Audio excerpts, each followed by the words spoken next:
So the next talk is brought up Professor Padma Srivastava. She's one of the most well-known stroke neurologists in North India. She was chief of neurology and chief of neuroscience at AIMS. At present, she's chairman neurology in Paras Hospital. We are working together.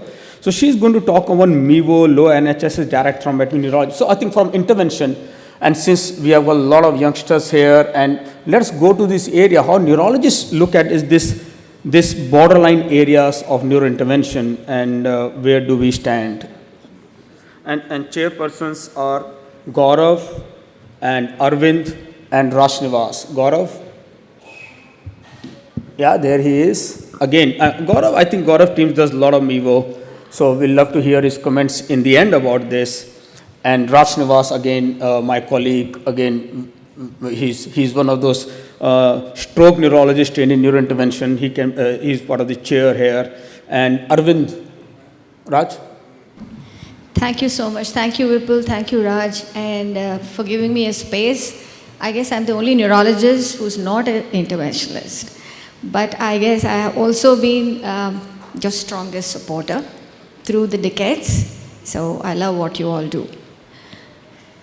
And, they said, Vipul said, give a neurologist perspective. Now, I really want to give you the perspective of what India stands.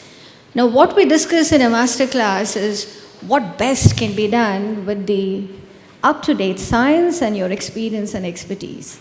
But what really happens on the ground is not just what I feel about referring the case to you all, it's also a whole lot of dynamics which dictate essentially on the ground what will happen in terms of what you can intervene. So let's see this, that, I guess this is where we are, and every single time what you do, I guess, is a leap of faith through a ring of fire. So really admire what you all do. But then the key determinants of the access is, the big elephant in the room, the economics, and that dictate a lot. And also the availability of your infrastructure in terms of the critical corpus of interventionalists. And I see that a huge, the very fact that it's a packed hall, it gives me a great pleasure in seeing that this critical corpus is definitely burgeoning. And then you have your tried systems, which still are at large. So recently we've done this assessment. I'm part of this team which did this geospatial distribution and accessibility of stroke centers and also the travel times. And this is, in fact, we had presented in the MT 2020 meeting this year in Feb. And then largely when you look at the stroke centers per million population, a rough estimate of how optimized your systems of stroke care are, both for intravenous and endovascular. And then we looked at a huge regional disparity within India. And if ideally you have 3 stroke units per million and 1 comprehensive stroke center, in India this is what we have, 0.41 for IVT and 0.26 for the endovascular. And then the median duration to the nearest part of any of these centers is around 3 to 3.46 hours.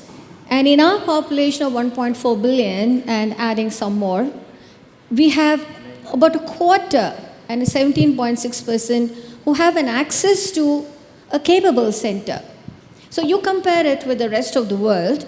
So in US it's 80 and 91, in Germany 93% within 30 minutes.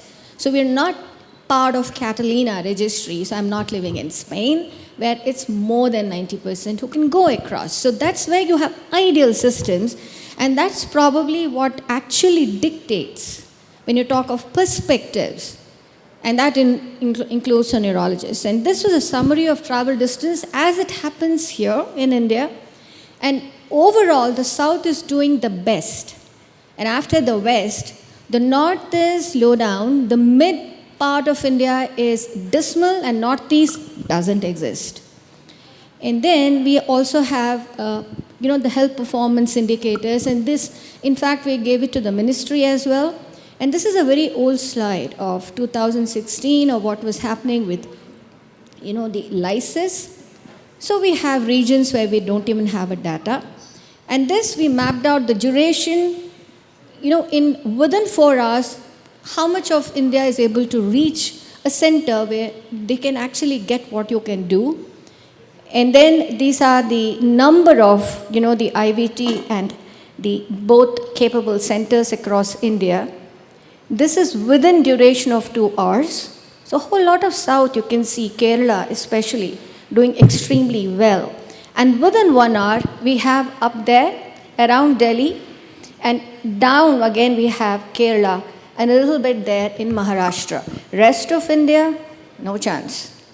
And so this is the journey so far. So in 2022, we have 1,000 stroke-ready centers. We've done about 25,000 thrombolysis. And year-wise, and this is altiplase, and I'm not talking about tenectic place. And this also we have a state-wise distribution. Maharashtra is really doing well in a lot of our, at least the IVT part. And then we have this breakthrough of tenectic place which came in much before the rest of the world. And this certainly actually took it forward, especially in the COVID era, where tenectic place just surged ahead. And currently, December 23, we have the percentage of tenectic place, which is in fact, overtaken altiplase. So this may be IVT or even for your bridge. And this is the interventionalist as it stands in India. In the US, the number of thrombectomy eligible strokes, and you have that many neurointerventionalists, and we have this huge figure in India, and we have that many neurointerventionalists. So that's where we stand, and that probably does dictate the perspectives in general. So I thought this was more important than, really telling you about MAVOs and direct MTs and low NHSs. You guys know better than.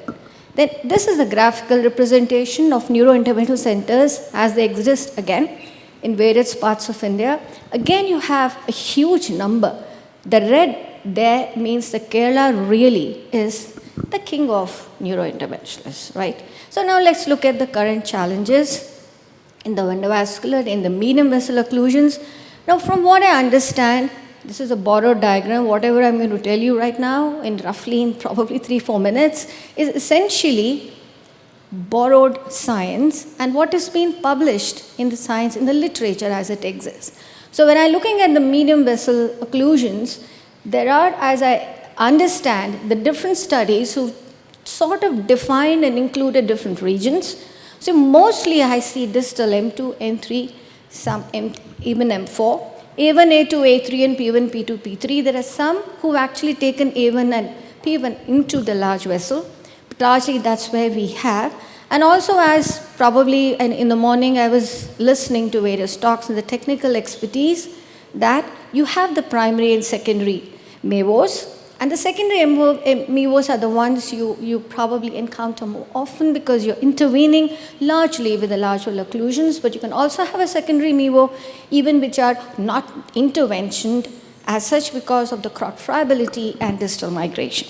But then when you look at studies, and you look at, you need to randomized and controlled, then it's more of primary MAVOs rather than secondary MAVOs because probably, I'm sure you will also agree that randomizing a secondary MAVO while an intervention has already been performed or during performance, and then you ask the patient or the relatives whether they'll get randomized to another procedure is probably going to be Herculean task. So you don't have too many studies there.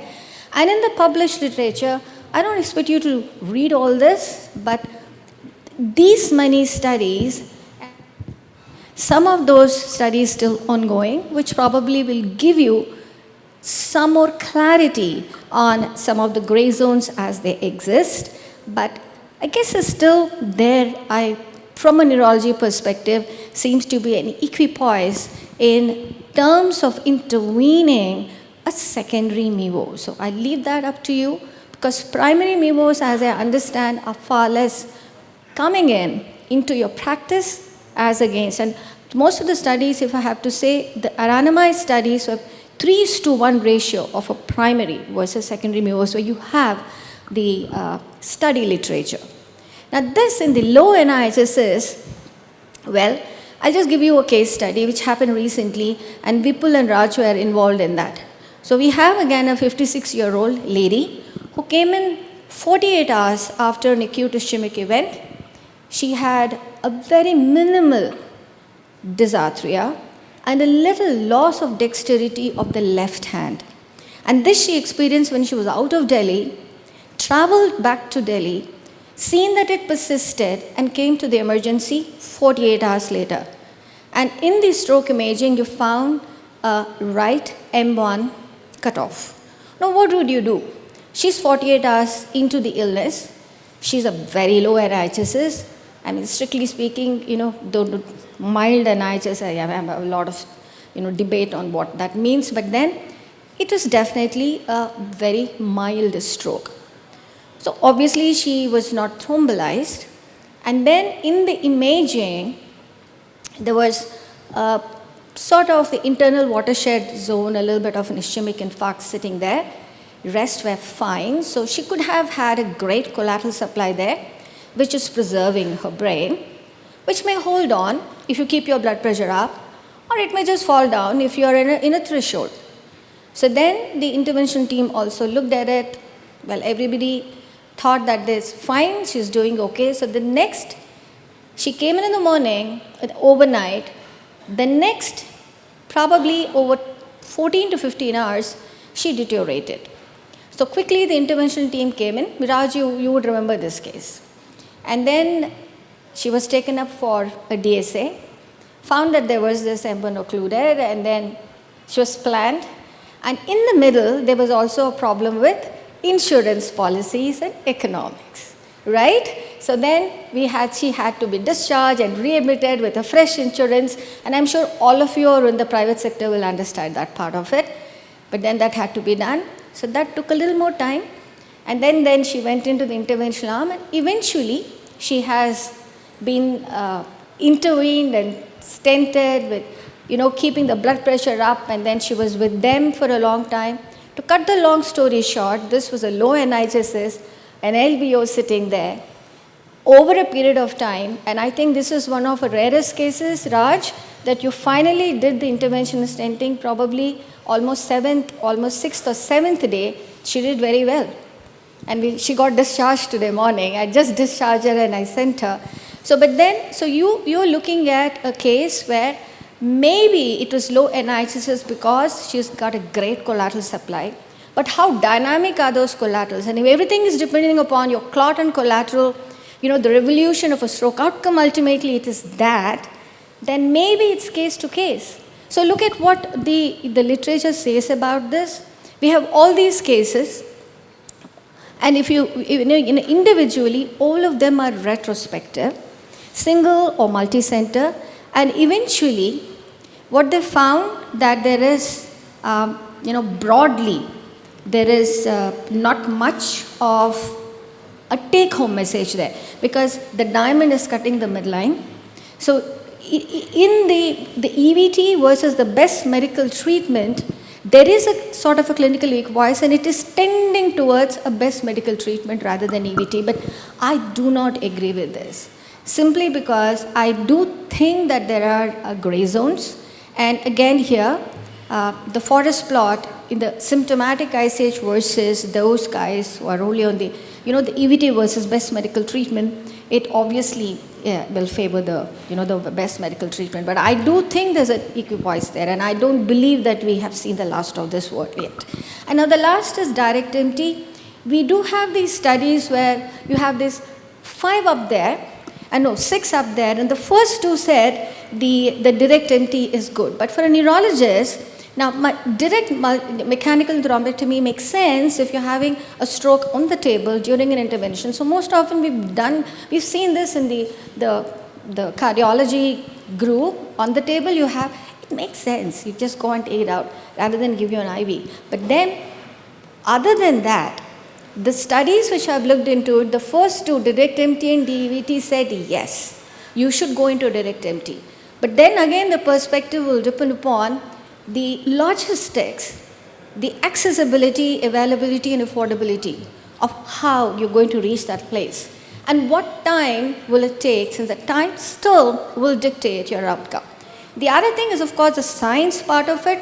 the clot characteristics, and when you're giving an intravenous, are you going to go fragmentation? Would there be distal migration? Would there be an increased chance of a bleed and what have you, and more of those? But then the last other 4 said that you will not be doing it, that it's better to give an IV and get into a bridge rather than do a direct empty. So therefore, we still have not seen the last word of it.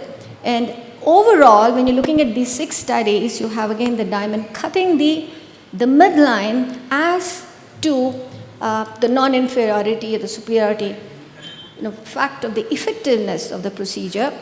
So also the shift analysis, although there seems to be a trend towards having the IVT and EVT. You're looking at the 0 to 1 MRS, and then whether it's successful reperfusion, which obviously would favor having a bridge, and then the SIS, and also there is the local bleed, and then the mortality part again makes no difference. So that's the last of my slides, I guess. Perspectives, whatever it is, we're all talking the same language of bettering the stroke outcome. But I do think that beyond having the best experience and expertise and infrastructure, there are a whole lot of other verticals which dictate, and therefore there would be change in perspectives. Thank you.